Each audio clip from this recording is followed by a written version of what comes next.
రామ్టాక్కి తిరిగి స్వాగతం. పశ్చిమ బెంగాల్, త్రిపురలో ఒకనాడు బీజేపీ చాలా చిన్న పార్టీ, సిపిఎం అతిపెద్ద పార్టీ. అసలు సిపిఎంను ఎవరూ దెబ్బతీయలేరనుకున్నారు. అక్కడ సిపిఎంలో ఉన్న మిడిల్ క్యాడర్ అంతా కూడా సిపిఎంను వదిలిపెట్టి బీజేపీలో చేరారు. ఇది చరిత్ర. తిరిగి కేరళలో అదే రిపీట్ కాబోతుందా? నిజమో కాదో నేను కొంచెం వివరంగా ఇంకా ముందుకెళ్ళి వివరాల్లోకి వెళ్ళి మీకు చెప్తాను. ఏంటంటే ప్రస్తుతం సిపిఎం మహాసభలు జరుగుతున్నాయి. అంటే వాళ్ళు 2 సంవత్సరాలకు ఒకసారి వాళ్ళు ఏంటంటే శాఖా సమావేశాలు, ఏరియా సమావేశాలు, జిల్లా సమావేశాలు, రాష్ట్ర సమావేశం, తర్వాత అఖిల భారత సమావేశం, ఇలా చేసుకొని కొత్త నాయకత్వాన్ని ఎన్నుకుంటారు. కొత్త నాయకత్వం అంటే ఫార్మాలిటీ కోసం ఎక్కువ భాగం వాళ్ళే ఉంటున్నారు అనుకో, అది వేరే విషయం. పాత వాళ్ళే ఉంటారు.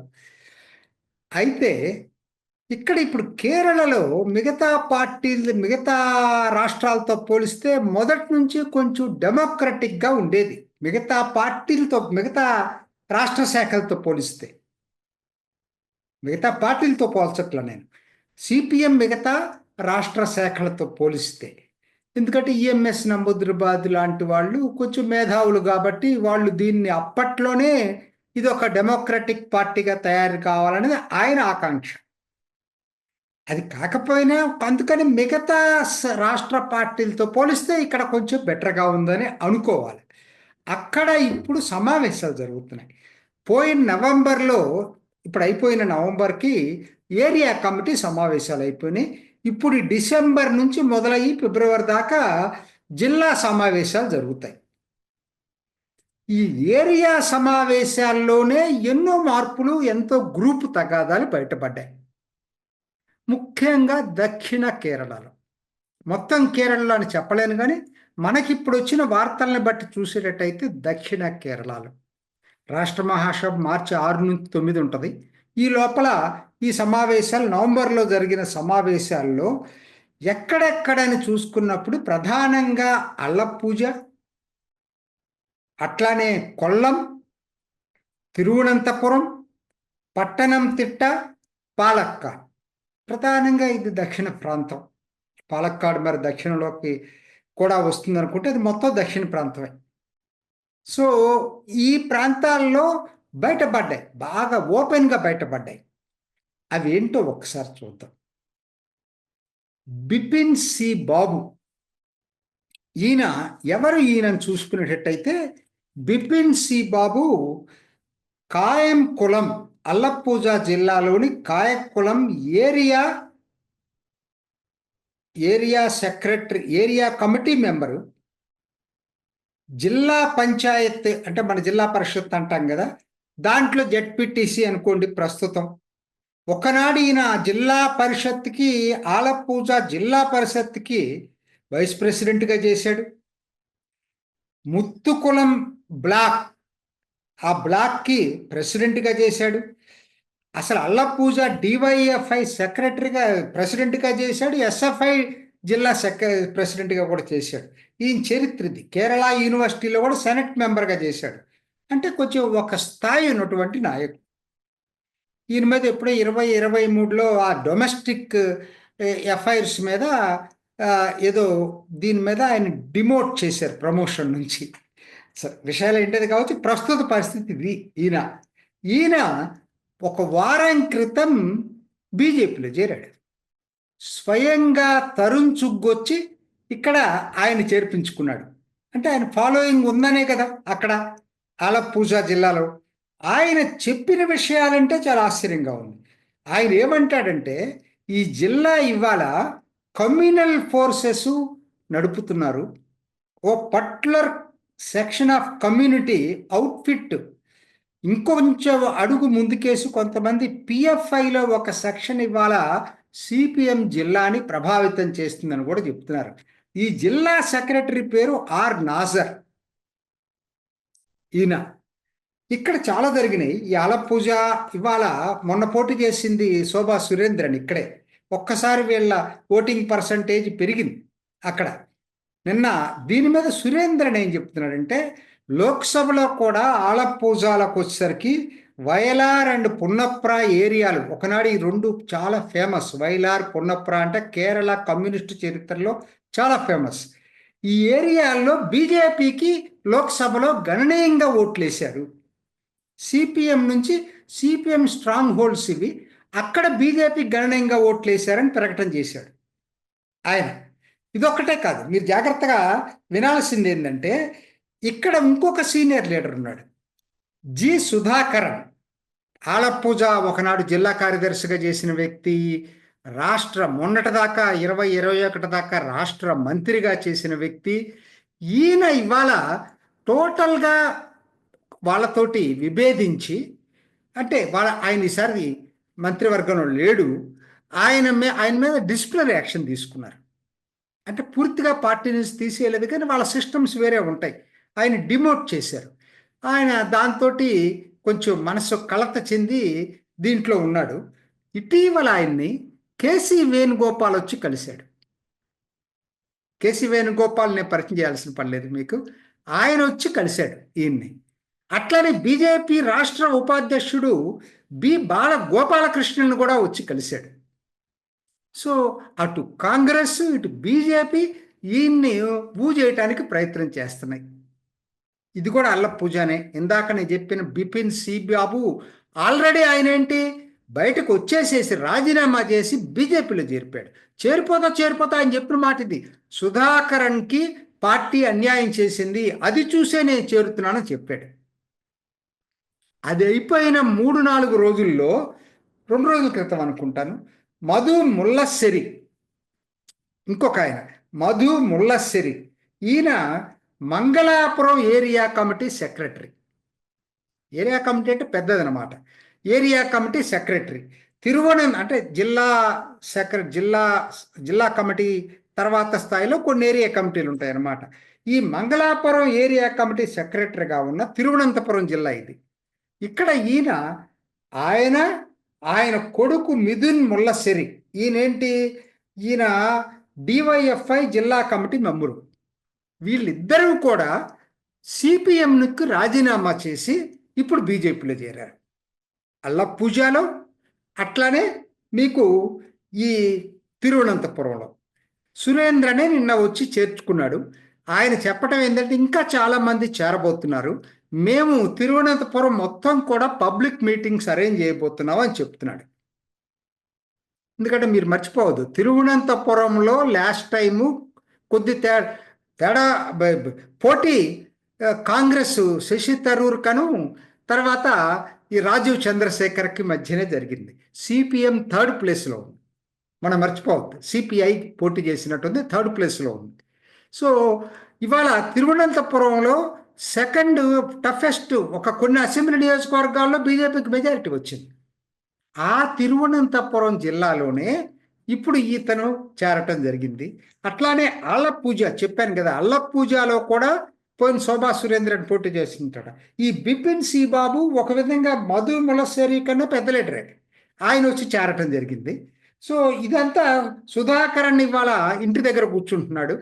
ఆయన ఏ ఏరియా కమిటీ మీటింగ్లోకి పిలవట్లేదు.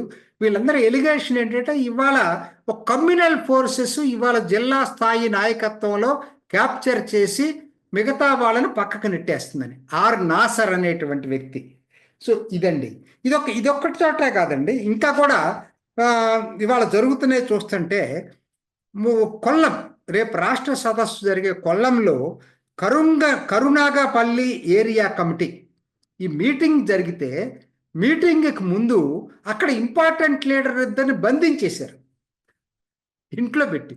అది తెలిసి సాక్షాత్తు రాష్ట్ర కార్యదర్శి ఎంవి గోవిందన్ వచ్చేసేసి అసలు ఆ కమిటీనే రద్దు చేసేసాడు. ఇవన్నీ పేపర్లో వస్తున్నాయి, నేను ఎక్కడి నుంచో చెప్పట్లా. పాలక్కాడ్, మొన్న ఎన్నిక జరిగినటువంటి పాలక్కాడ్లో ఒక ఏరియా కమిటీకి అసలు జిల్లా కార్యదర్శి చాలా ఇదిగా ప్రవర్తిస్తున్నాడని చెప్పి ప్యారలల్గా ఆఫీసే ఓపెన్ చేశారు, ఇంకొక ఆఫీస్ ఈఎంఎస్ సెంటర్ పేరుతోటి. అసలు ఒకచోట కాదు, పట్టణం తిట్ట తిరువల్లలో అసలు మీటింగుల్లో కొట్టుకునే పరిస్థితి వస్తే మీటింగ్ని సస్పెండ్ చేసేయడం జరిగింది. ఇలా మొత్తం కూడా ఇవాళ ఎప్పుడూ లేని పద్ధతుల్లో దక్షిణ ప్రాంత కేరళ సిపిఎం అంతా కూడా గ్రూప్ తగాదాలతో కొట్లాడుకుంటున్నారు. అంటే మీరు అనొచ్చు ఏంటిది అని. ఇది కొత్త ఏమి కాదు, కేరళలో చాలామందికి తెలియపోవచ్చు. ముఖ్యంగా ఇటీవల కాలం మనకు గుర్తున్న టైంలో విఎస్ అచ్యుతానందన్ చీఫ్ మినిస్టర్గా చేశారు ఛానళ్ళు. విఎస్ అచ్యుతానందన్కి ఇప్పుడున్న చీఫ్ మినిస్టర్ పినరాయి విజయన్కి అస్సలు పడేది కాదు. ఇద్దరు రెండు చెరో గ్రూపులుగా మెయింటైన్ చేసేవాళ్ళు. అప్పుడు అది ఏమైపోయేది, అసమ్మతివాదులు ఏదో ఒక గ్రూప్లో ఉండేవాళ్ళు, నచ్చకపోతే రెండో గ్రూప్లో చేరేవాళ్ళు. అది ఇటీవల మనం చూసాం కదా, నేను వీడియోలు చేశాను. ఈపి జయరాజన్ పుస్తకం రాస్తే ఆటోబయోగ్రఫీలో కొన్ని బయట పెట్టాడు పినరాయి విజయన్ గురించి. తర్వాత ఆయన నేను కాదు, అది అనవసరంగా పబ్లిషర్ చెప్పాడు, నేను అది రాయలేదని చెప్పి అబద్ధం చెప్పాడు అంటే వాళ్ళ బలవంతం చేశారు, అర్థమవుతుంది. ఈ ఈపి జయరాజన్ అంటే కన్నూరు జిల్లాకు సంబంధించింది. ఇక్కడ నేను చెప్పిన ఇవన్నీ జరుగుతుంది దక్షిణ ప్రాంత జిల్లా. మొత్తం మీద ఏంటంటే సిపిఎం అనేది ఇవాళ మొత్తం ఒక గ్రూప్ తగాదలతో నడుస్తాం. సరే మీరు అనొచ్చు, మరి అటువంటప్పుడు ఇప్పుడు అదివరకు కూడా ఉన్నాయని చెప్తున్నారు కదా అని.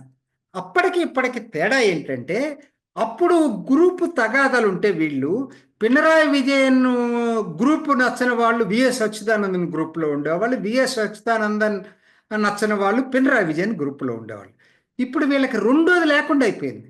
పినరాయి విజయన్ చేసిన పని ఏంటంటే, పార్టీని మొత్తాన్ని తన కంట్రోల్లో పెట్టుకొని ఒకనాడు ప్యారలల్గా పనిచేసేటువంటి గ్రూపులు, అచ్యుతానందన్ ఉన్నప్పుడు పినరాయి విజయన్ సపరేట్గా గ్రూప్ ఉండేది. సో ఆయన రాష్ట్ర కార్యదర్శిగా ఉండేవాడు.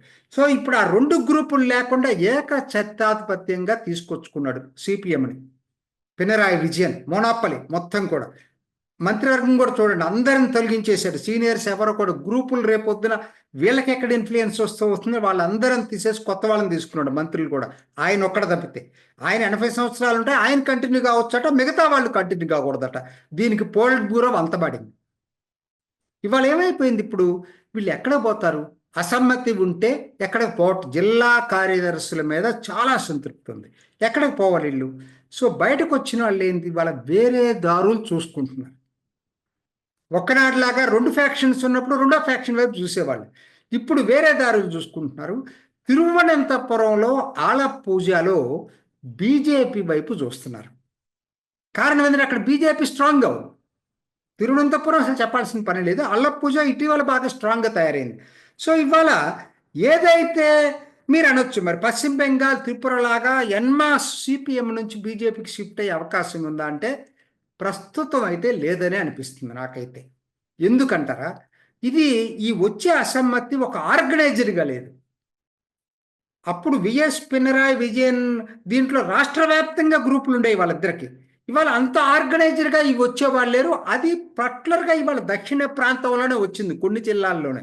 ముందు ఏం జరుగుతుందో తెలియదు. ప్రస్తుతానికి మాత్రం ఆ స్థాయిలో ఉందని నేను అనుకోను. పశ్చిమ బెంగాల్ త్రిపుర స్థాయిలో దక్షిణ కేరళలో కూడా బీజేపీ వైపు చేరినా, మొత్తం కాకపోయినా దక్షిణ ప్రాంత ఈ నేనేదైతే ఇందాక చెప్పాను కదా, కొన్ని జిల్లాలు ఏదైతే ఆలపూజ, తిరువనంతపురం, కొల్లం, అట్లానే పట్టణం తిట్ట, పాలక్కాడు, ఈ జిల్లాల్లో బీజేపీ కొన్ని జిల్లాల్లో బాగా స్ట్రాంగ్గా ఉంది, కొన్ని జిల్లాల్లో గణనీయంగా ఉంది. సో సిపిఎం వైపు వాళ్ళు బీజేపీ వైపు చూసే అవకాశాలు ఎక్కువ ఉన్నాయి, కాంగ్రెస్ వైపు అవకాశం లేదు. కారణం ఏంటి పై నాయకులు మారినా కారణం ఏంటి చెప్పమంటారా? వీళ్ళు మొదటి నుంచి వాళ్ళని మైండ్ ట్యూన్ చేసిందంతా యాంటీ కాంగ్రెస్. అక్కడ పోటీ కాంగ్రెస్ వర్సెస్ సిపిఎంఏ కదా. సో కాబట్టి వాళ్ళు కాంగ్రెస్కి వెళ్ళేదానికన్నా కూడా మూడో పార్టీగా బీజేపీలోకి వెళ్ళే అవకాశాలు కనపడతా ఉన్నాయి. అయితే ఇది ఎలా ఉంటుంది? ఇది ఒక స్థాయి వరకే ఉందా, లేకపోతే ఇది ఎక్స్పాండ్ అవుతుందా? ఇప్పుడే చెప్పలేము. కాన్ఫరెన్సులు ఉన్నాయి, వచ్చే మార్చికి రాష్ట్ర సదస్సు ఉంది, ఆ తర్వాత ఏప్రిల్లోనే ఎప్పుడో నేషనల్ కాన్ఫరెన్స్ కూడా కేరళలోనే కోజికోట్లో పెడతారనుకుంటా. సో కాబట్టి అప్పటికని మనకి ఒక పిక్చర్ రాదు.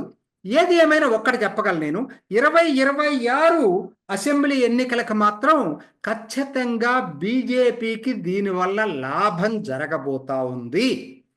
బీజేపీ కేరళలో అధికారంలోకి వస్తుంది ఎవరు చెప్పలేరు, కానీ గణనీయమైన సీట్లు గెలుచుకునే అవకాశాలు కనపడతా ఉన్నాయి. చూద్దాం ఏం జరుగుతుందో. ఇది ఈనాటి రామ్ టాక్. ఇంకొక ఎపిసోడ్లో మళ్ళా కలుసుకుందాం. నమస్తే.